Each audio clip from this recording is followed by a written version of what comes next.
Hello and welcome back to Redstone Zero to Hero. Kimray here, and today we are going to talk about comparators. These beautiful little things. I love them so much, and let's jump right in. No need for a teleporter today, we're gonna stay right here. So, first thing we want to talk about is comparators. What do they do? We've already established in the first episode that they take an input and they'll output exactly what they're given, which is a specific amount of power. Now, when they're attached to a block with an inventory, they will input power based on what's in the inventory. So, I made this handy chart here that breaks down, based on the types of block, how many items emit what power. As an example, we'll use a double chest. 0 items is 0 power. 1 item is 1 power. 3 stacks and 55 items is 2 power. 7 stacks plus 46 items is 3 power, so on and so forth. And this works for double chests, an individual chest or trap chest or chest minecart, dispenser and dropper, hopper minecart, brewing stand, furnace. All of that is included here. The way that this gets calculated is with this equation here. So signal strength equals 1 plus the sum of all slots fullnesses divided by the number of slots in a container times 14. So you take the sum of all slots fullnesses divided by the number of slots in the container, then you multiply it by 14. Fullness of slot is determined by the number of items in a slot divided by the max stack size for this type of item. So one way to illustrate this is if a slot's fullness is determined by amount of an item divided by the maximum of that stack size, stone 64 of stone is 1 entire stack. So, according to our chart, it should emit 1 power because it is 1 stack. Whereas a snowball has 16 to a stack, but because that is an entire stack of snowballs, it would emit 1 power. Or 1 wooden sword, since it is a non-stacking item, emits 1 power for that one. So now let's get into some of the individual blocks that can take a comparator input. So you got chests and trap chests will emit power based on the slots according to the chart. So do hoppers. Now, since chests and hoppers work, so do minecarts with chests and hopper minecarts, assuming that they are on detector rails. If they're on a detector rail, they will output to a comparator just like the stationary blocks. Dispensers and droppers also will emit a redstone signal when connected to a comparator based on the amount of items in their inventory. Furnaces also will emit redstone power, and they have 2 inventory slots here. They've got the input slot, as you can see, and the fuel slot, as you can see. Both of these will take input and supply power to the comparator. A really useful one is an item in an item frame.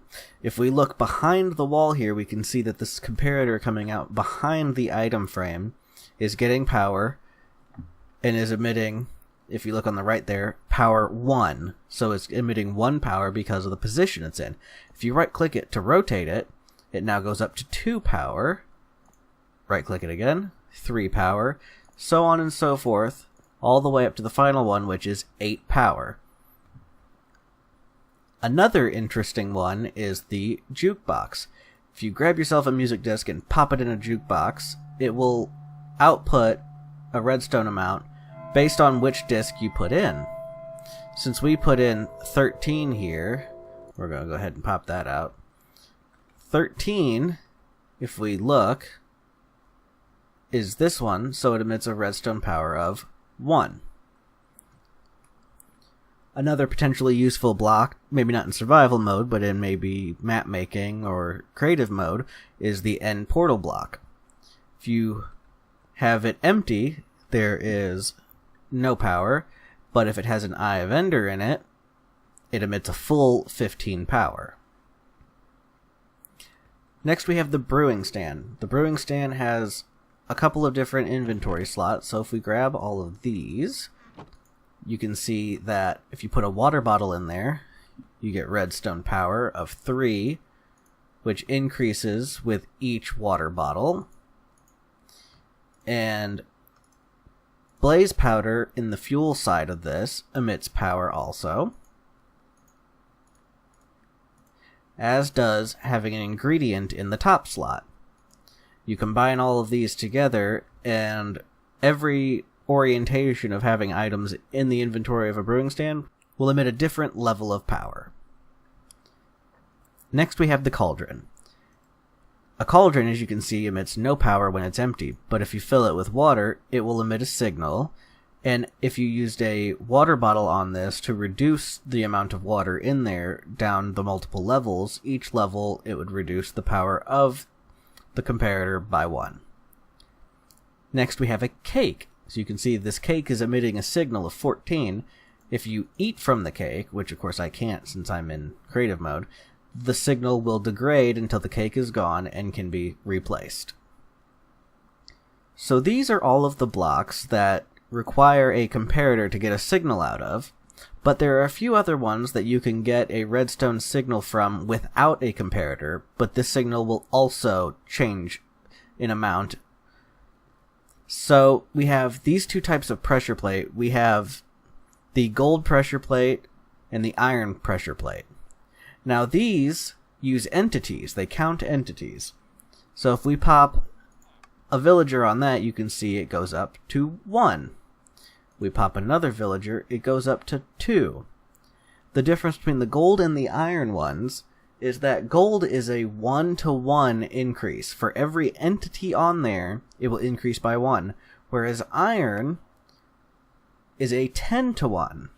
So 1 is 1 power, but so is 2. As we increase this, once we break past 10, we will get our second power level. Oh, got a baby. And there you go. One thing to note when using items to press down on these pressure plates, that as you drop an item, each individual item may count as an individual entity, but once the group of items, if they're the same type, group up into one cluster of entities, it will only be considered one singular entity and will not count for the 10, 15, however many it actually is. Once they cluster up, then it is considered one singular entity. Next we have the daylight sensor. Daylight sensors, without a comparator, will take a redstone signal based on how high the sun is. If the sun is directly overhead, it will emit a full 15 power, but as the sun comes up in the morning, it will start at 0 and increase, and then as it gets past the noon sun and goes towards sunset, it will then again decrease.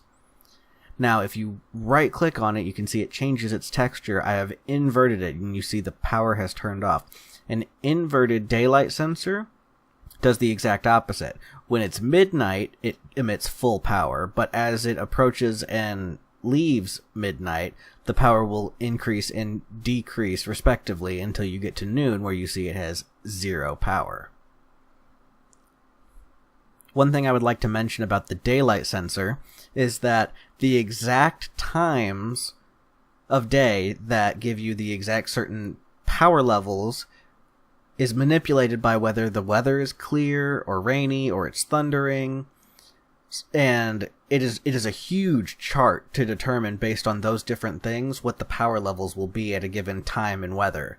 So rather than build a big chart like that, because it's even bigger than that one, if you want to see that chart, I'll link below to the chart on the Minecraft wiki because it tells you exactly what you need to know. Similarly, on that note, if you need this chart, I'll go ahead and get in position here and let you take a look at it. I know it might be kind of hard to read, but pause it here if this will help you, and if not, it also is on the Minecraft wiki, so I will link to that below so that way you can take a look at it there if that'll help you too. Alright, so now that you know how comparators work and how their inventories interact with an increasing or decreasing redstone signal, it should broaden your horizons and give you a little bit more redstone power as far as what you can and can't build. So get out there and get creating. If you like this video, be sure to leave a like. If you really liked it and want to see more from me, be sure to subscribe. If you've got a friend that could use a little bit of redstone help, be sure to send it to them. I'm sure they'll appreciate it. So that's all I've got time for today. Thank you very much for watching, and I'll see you next time.